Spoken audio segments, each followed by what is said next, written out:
हिंदी में यूपीएससी की तैयारी से संबंधित प्रोग्राम्स को देखने के लिए सब्सक्राइब करें स्टडी IQ IAS हिंदी। नमस्कार, स्टडी IQ IAS हिंदी में आप सभी का स्वागत है। मेरा नाम है मनीष श्रीवास्तव और जैसा कि आपको पता है सुबह 8 बजे के इंपॉर्टेंट सेशन लेकर मैं आता हूं जिसमें साइंस एंड टेक के अलग अलग टॉपिक्स को हम डिस्कस करते हैं।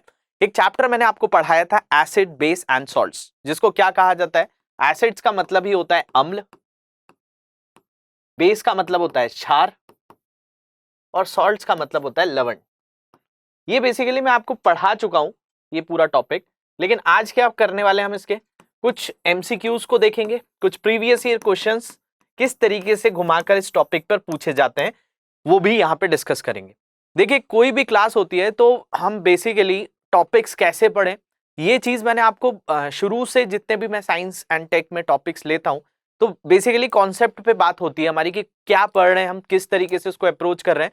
तो ये 2-3 चीजें जो है बहुत ज्यादा जरूरी है। जब भी आप कोई टॉपिक्स पढ़ें कोशिश करिए कि जितने नए क्वेश्चंस उससे मिल सकते हैं अलग अलग एंगल से, कि किसको हो सकता है कि आपकी स्ट्रीम में उस तरह का क्वेश्चन ना पूछा गया हो, आप दूसरी जगह भी उस चीज को ट्राई जरूर करिए। आप जितने उस टॉपिक से रिलेटेड क्वेश्चंस को सॉल्व करेंगे उतना अच्छा वो आपका टॉपिक हो जाता है, उस पर आसानी से कमांड हो जाती है। इसलिए मैं हर टॉपिक पढ़ाने के बाद उसके अलग अलग एंगल से क्वेश्चंस भी कराता हूं, कैसे एग्जाम्स में पूछे गए। तो वैसे ही आज का सेशन रहेगा जिसमें अच्छे से क्वेश्चंस को डिस्कस करेंगे। कोशिश करेंगे कि भाई इस एंगल से भी हम सोचना चालू करें, और भी क्वेश्चंस इस तरीके से पूछे जाते हैं तो हम उसको कैसे अप्रोच करेंगे। तो शुरू करेंगे हमारा सेशन।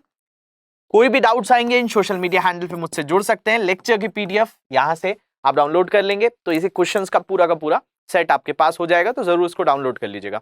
और एसिड एंड बेस जहां पे भी नोट्स हो उसके बाद इन क्वेश्चंस को भी रख लीजिए। आपको भी कोई नए क्वेश्चंस मिलते हैं उनको भी आप ऐड करते जाइए, ताकि बेसिकली आपका एक पूरा होलिस्टिक वे में जब कवर करने आप बैठेंगे, एक टॉपिक पढ़ा हुआ है और फिर इस तरह से क्वेश्चंस पूछे गए तो आपके कुछ नए पॉइंट्स ऐसे मिल रहे हैं तो उनको आप अपने नोट्स में ऐड भी करते चलिए। देखिए, पहला क्वेश्चन यूपीएससी ने 2001 में पूछा था। अब इस पर थोड़ी सी नजर डालनी है। ये क्वेश्चन है एसिड, बेस एंड सॉल्ट्स का ही, लेकिन थोड़ा सा घुमाकर पूछा गया है। तो देख लेते हैं क्या पूछ रहा है। An aqueous solution of copper sulphate is acidic in nature because the salt undergoes. देखिए, यहां पर एक चीज जिनको नहीं पता होगी, वो क्वेश्चन ही बता रहा है कि भाई कॉपर सल्फेट का एक जलीय घोल प्रकृति में अम्लीय होता है। अम्लीय का मतलब होता है एसिडिक। अब कोई भी चीज या तो एसिडिक होगी, या तो बेसिक होगी, या तो सॉल्ट होगी। यही चीज होती है, हमने एसिड बेस सॉल्ट्स में यही पढ़ा कि या तो वो अम्लीय प्रकार होगा उसका, या तो वो क्षारीय होगी, या तो वो लवण होगी। अब यहां पे हमको पहले से डिस्क्लेमर लगा हुआ है कि एक एक्वस सॉल्यूशन है। एक्वस सॉल्यूशन का मतलब एक जलीय घोल है, मतलब इसमें जो भी आप चीज ले रहे हैं उसके साथ आपको H2O प्लस करना होगा। तो देख लेते हैं भाई क्या प्लस करेंगे हम। तो यहां पर आपको बोल दिया जा रहा है कॉपर सल्फेट, कि भाई कॉपर सल्फेट है, इस कॉपर सल्फेट का एक जलीय घोल है, इसकी प्रकृति अम्लीय है। तो क्वेश्चन में ये 3 चीजें पता चल गई। तो जिनको नहीं पता था उनको ये पता चल जाना चाहिए कि भाई कॉपर सल्फेट जब पानी से मिलेगा तो कैसा सॉल्यूशन बनाएगा, एसिडिक सॉल्यूशन बनाएगा। फिर आप लोगों के दिमाग में आएगा कि भाई जरूरी थोड़ी है कि कॉपर सल्फेट एसिडिक ही हो, ये तो तब हो रहा है जब ये किसके संपर्क में आ रहा है, एक जलीय घोल, मतलब इसमें क्या मिला दिया जा रहा है, H2O मिला दिया जा रहा है। तो बिल्कुल आप लोग सही सोच रहे हैं। देखा जाए तो CuSO4 ये क्या है, एक तरह का सॉल्ट है। इस सॉल्ट में क्या मिला दिया हमने, H2O मिला दिया। अब क्या होना पड़ेगा इसमें, अब इस पर्टिकुलर चीज के अंदर ये रिएक्शन होगी। अब ये रिएक्शन होने पर क्या फॉर्म होगा, तो बेसिकली यहां से आपका H और यहां से निकलेगा SO4 और बना देगा क्या, H2SO4। तो H2SO4 क्या है, ये है आपका सल्फ्यूरिक एसिड, एक एसिड बन गया। और साथ में क्या बनेगा, CuOH होल ट्वाइस। यहां पर वैलेंसी को बैलेंस करने के लिए आप 2 लिख सकते हैं। तो बेसिकली आपने क्या किया, एक सॉल्ट लिया, उस सॉल्ट को आपने वाटर के साथ मिला दिया, तब क्या बना, आपको हाइड्रोक्लोरिक एसिड बना। अब यहां पर आपका CuOH होल ट्वाइस भी है, ये भी तो बेस है। आप बोलेंगे कि भाई दोनों ही तो बन रहा है, लेकिन ये है आपका स्ट्रॉन्ग एसिड।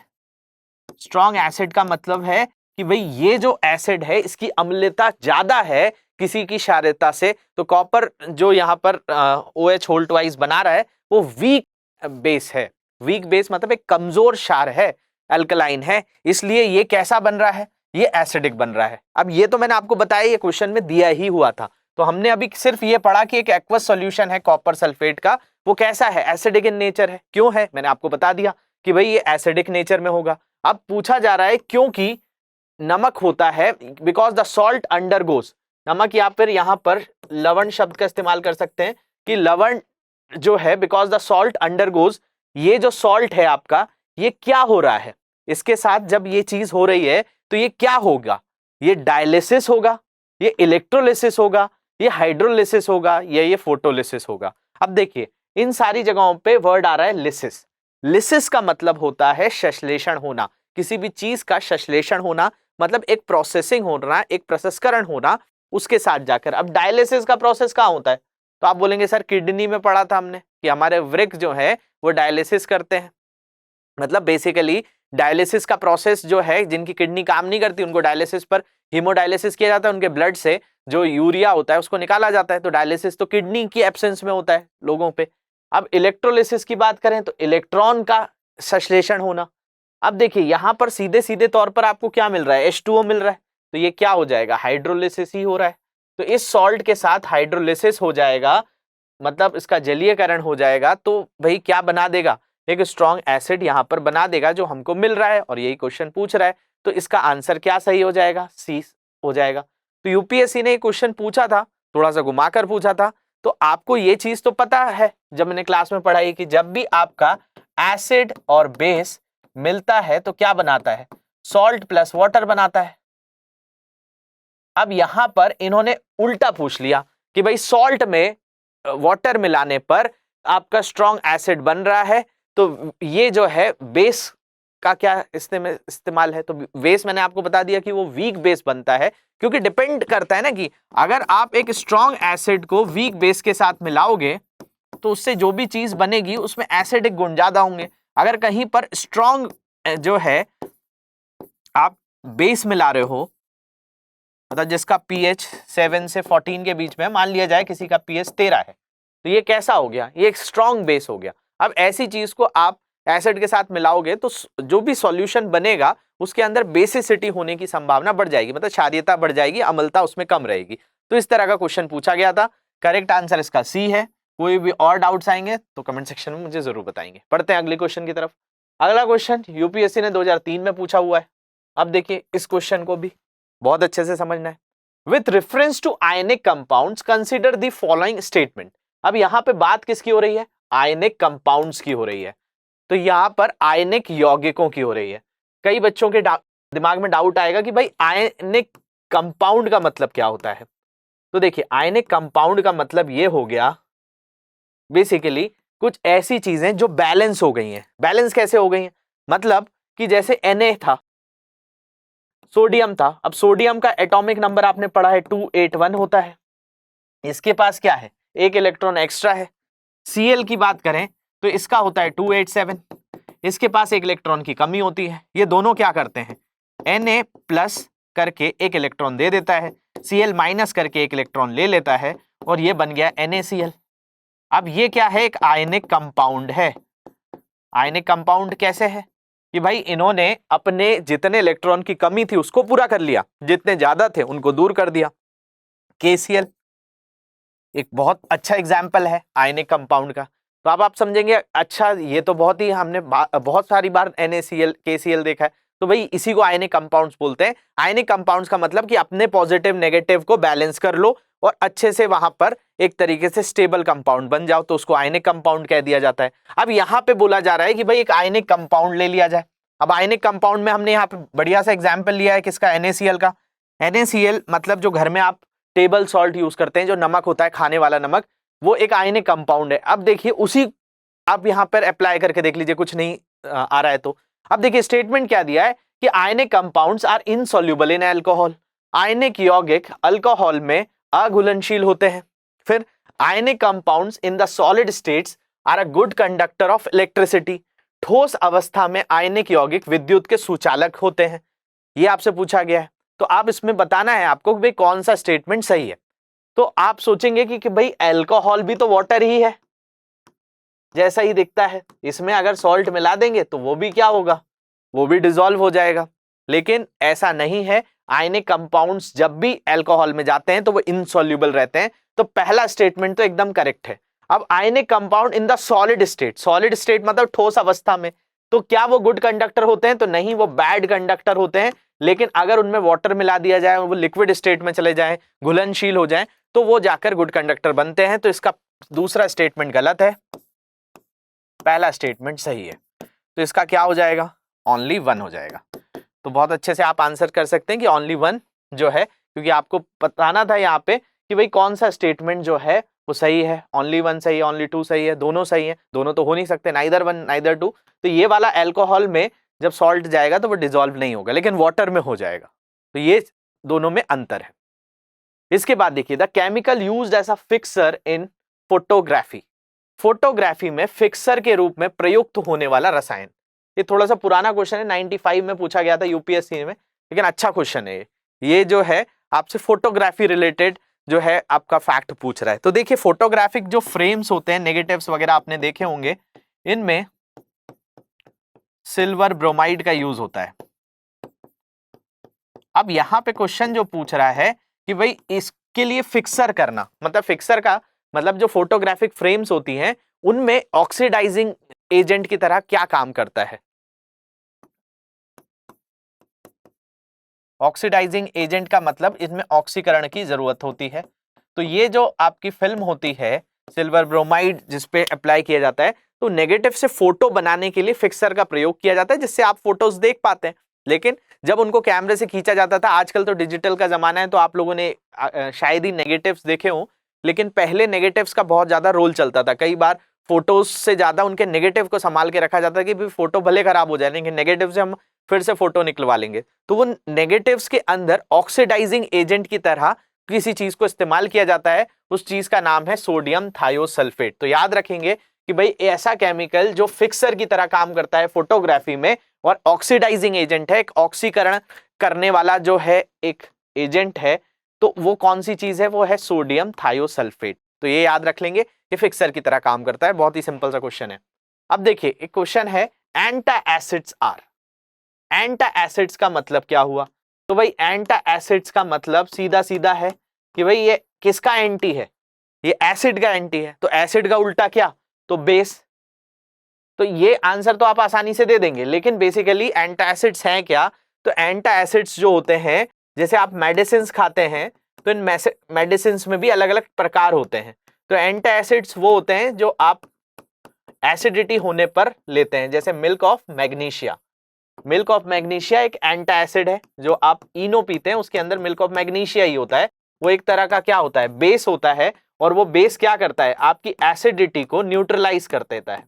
क्योंकि एसिड में जब आपने बेस मिलाया, आपकी बॉडी में एसिडिटी हो रही थी, क्योंकि आपने खाना खाया होता है, तो खाने के बाद आपकी बॉडी में एसिड रिलीज होता है। आपने खाना ही कुछ ऐसा एसिडिक खाया है तो और ज्यादा एसिडिटी हो जाएगी। तो बेसिकली इस एसिडिटी को बैलेंस करने के लिए आप क्या खाते हैं, बेस खाते हैं। तो बेस जो होते हैं मेडिसिन, उनको एंटा एसिड्स कहा जाता है। देखिए, मेडिसिन में भी अलग अलग प्रकार होते हैं। अगर आपको पेन हो रहा है, आपको दर्द हो रहा है, तो डॉक्टर आपको लिख कर देगा एनाल्जेसिक्स। मतलब ये मेडिसिन का ऐसा प्रकार है जो क्या करेगा, पेन के लिए काम करेगा। मतलब जितनी भी पेन किलर्स होती हैं उनको साइंटिफिकली आप एनाल्जेसिक्स कह सकते हैं। आपको फीवर आ गया, आपकी बॉडी में टेम्परेचर बढ़ गया है, तो आपको दिया जाएगा एंटीपायरेटिक्स। आपकी बॉडी में कहीं बैक्टीरिया इन्फेक्शंस हो गए हैं या किसी तरह से, तो ऐसी चीजों के लिए, बैक्टीरिया के लिए दिया जाता है एंटीबायोटिक्स। पेनिसिलिन का नाम सुना होगा आपने बहुत बार। अगर किसी को मेंटल प्रॉब्लम्स होती हैं या कोई डिप्रेशन में है, तो उनको कई तरह के ड्रग्स दिए जाते हैं जिनको ट्रैंक्विलाइजर्स कहा जाता है। ऐसे ही आपके सल्फा ड्रग्स भी दिए जाते हैं। ऐसे ही एंटा एसिड्स भी होते हैं। तो एंटा एसिड्स किसके लिए दिया जाएगा, एसिडिटी हो जाए, किसी को अम्लता हो जाए। तो बेसिकली इसका दोनों ही तरह की चीज है। और एंटा एसिड एक तरह का क्या होगा, बेस होगा, क्षार होगा। तो इसका आंसर क्या हो जाएगा, करेक्टली ए हो जाएगा। तो ये आपको समझ में आ गया। अब देखिए, Goldsmith uses aqua regia which is the prepared by mixing. देखिए, सुनार के पास कभी जाएं तो वो क्या करता है, अगर उसको कहीं आपको कुछ गोल्ड उसको बेचना हो, तो बेसिकली वो गोल्ड की सही कीमत लगाता है कि इसमें इंप्योरिटीज कितनी है। तो उनके पास कई तरह के सॉल्यूशंस होते हैं, तो उसमें एक चीज होती है एक्वारेजिया। अब ये एक्वारेजिया यही पूछा गया है, तो अभी मैं बता भी दूंगा जिनको नहीं आता है। तो देखिए, सोनार एक्वारेजिया का उपयोग करता है जिसे मिलाकर तैयार किया जाता है। किससे मिलकर एक्वारेजिया बनता है? तो भाई एक्वारेजिया में होगा क्या, तो समझिए पहले, फिर इसका टाइप भी समझ लेंगे। एक्वारेजिया में क्या किया जाता है भाई? गोल्ड मिलाया जाता है।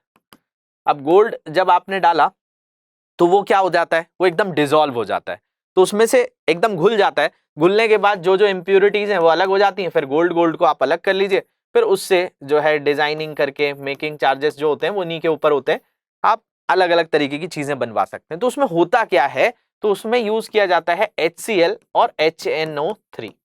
मतलब उसमें 3 हिस्से HCl के होंगे और आपका एक हिस्सा जो होगा वो HNO3 का होगा। HNO3 का मतलब नाइट्रिक एसिड। तो नाइट्रिक एसिड और हाइड्रोक्लोरिक एसिड का कॉम्बिनेशन जो होता है उसी को एक्वारेजिया कहा जाता है। कुछ इस तरह का दिखता है, जिसमें HNO3 का जो है नाइट्रिक एसिड का एक पार्ट होता है, HCl के 3 पार्ट होते हैं। ये जो है किंग्स वाटर भी कहा जाता है, क्योंकि ये गोल्ड को घोल देता है, तो इसको किंग्स वाटर के नाम से भी जाना जाता है। एग्जाम्स में कभी इस तरह से टर्मिनोलॉजी आ जाए तो आसानी से आंसर कर सकते हैं। देखिए, अब एक क्वेश्चन है, बहुत ही सिंपल सा है, सारे बच्चे बना सकते हैं इसको। pH value shows the number numeric value of. अब pH नंबर मैंने आपको बताया था भाई, pH स्केल क्या है, आपको 0 से लेकर 14 के बीच में बता देगा कि कौन सी चीज क्या है। 7 बता देगा न्यूट्रल है। तो यहां पर स्टेटमेंट पढ़ते हैं, pH मान निम्न संख्यात्मक मान दर्शाता है। Quality of chemical use for developing photographic negatives. अब फोटोग्राफिक जो फिल्म्स हैं उनसे रिलेटेड pH वैल्यू का तो कोई रोल ही नहीं है, तो ये तो स्टेटमेंट गलत हो गया। फोटोग्राफिक नेगेटिव विकसित करने के लिए प्रयुक्त रसायन की गुणवत्ता, वो तो नहीं होती pH।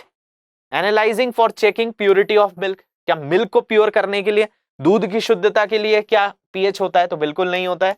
मुझे आप बताएंगे कि भाई दूध की शुद्धता के लिए कौन सा टेस्ट किया जाता है? कमेंट सेक्शन में लिखकर जल्दी से बताइए। इसके अलावा भूकंप की तीव्रता का विश्लेषण, analysing the intensity of an earthquake. Earthquake थोड़ी नापा जाता है pH वैल्यू से, तो कौन सी जो है इसमें भी आपको इसका आंसर भी बताना है मुझे कि प्योरिटी ऑफ मिल्क किससे टेस्ट करते हैं और इंटेंसिटी ऑफ अर्थक्वेक किससे करते हैं। भूकंप आता है तो कौन सा मीटर इस्तेमाल किया जाता है? सिस्मोलॉजी के अंदर 2 मीटर इस्तेमाल किए जाते हैं, आप बताइए उनका नाम। फिर एनालाइजिंग द एसिडिक और basic nature of a solution, तो भाई इसका काम ही यही है pH का कि कौन एसिडिक है, कौन अम्लीय है, कौन क्षारीय है, उसका विश्लेषण करना।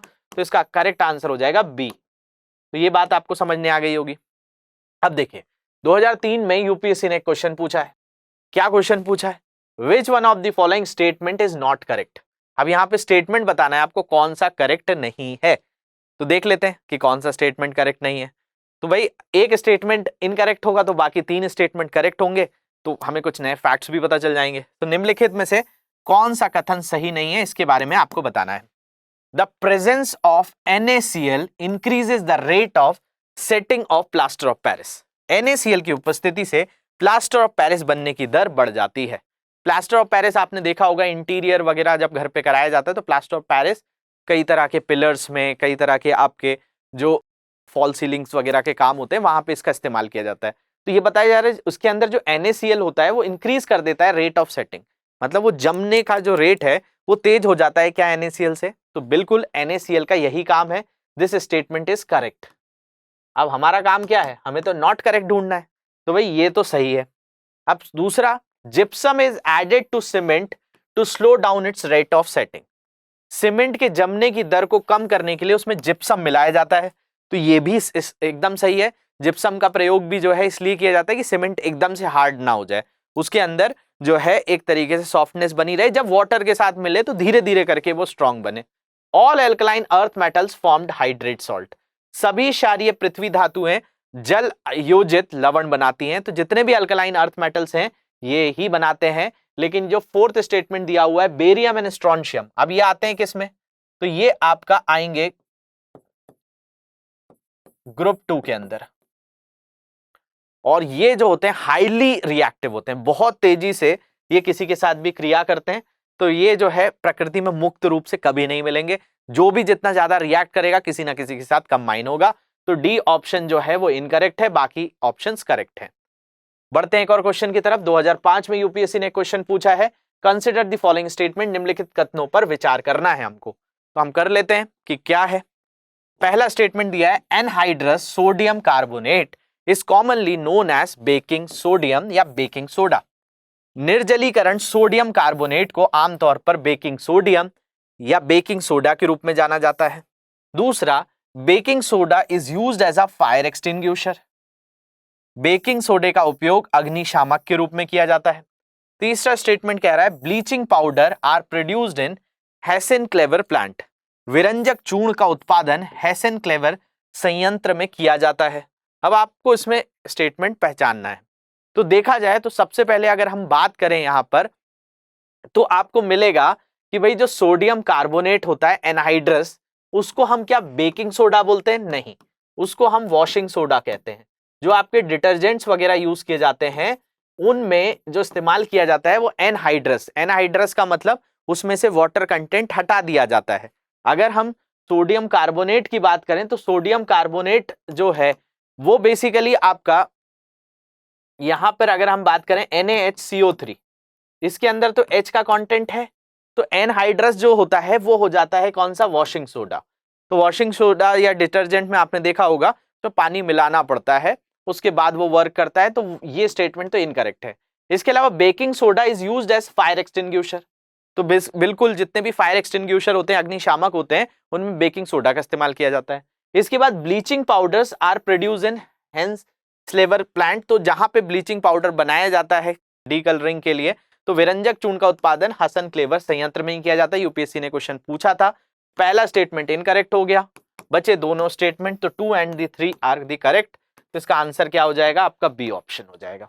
तो आप मुझे बताएंगे कि भाई ये जो हेसेन-क्लेवर प्लांट होता है, हेसेन-क्लेवर प्लांट में जो ये विरंजक चूर्ण का उत्पादन होता है, इस ब्लीचिंग पाउडर का आपको मुझे फॉर्मूला बताना है, केमिकल फॉर्मूला। इसके अलावा आप मुझे बेकिंग सोडा का भी बताइए, इसके अलावा मुझे वॉशिंग सोडा का भी बताइए। तीनों के केमिकल फॉर्मूले जल्दी से कमेंट सेक्शन में लिखकर बताइए। और भी इसमें कोई डाउट्स आते हैं तो मुझसे कमेंट सेक्शन में जरूर पूछेंगे। इसके अलावा कोई भी तरह की डाउट्स हैं तो इन सोशल मीडिया हैंडल पे जुड़ सकते हैं। लेक्चर की पीडीएफ जरूर डाउनलोड कर लीजिएगा। बहुत सारे इंपॉर्टेंट क्वेश्चन मैंने यहाँ पर कंपाइल किए हुए हैं, तो इनको नोट्स के बाद जरूर लगा लीजिए। और जो क्वेश्चंस मैंने पूछे हैं नहीं बन रहे हैं तो थोड़ा सा आप नोट्स को पलटिए, मिल जाएंगे थोड़ी देर में, और आंसर जरूर करिएगा। Thank you very much for watching this. Have a great day. Hindi में यूपीएससी की तैयारी से संबंधित प्रोग्राम्स को देखने के लिए सब्सक्राइब करें स्टडी IQ IAS हिंदी।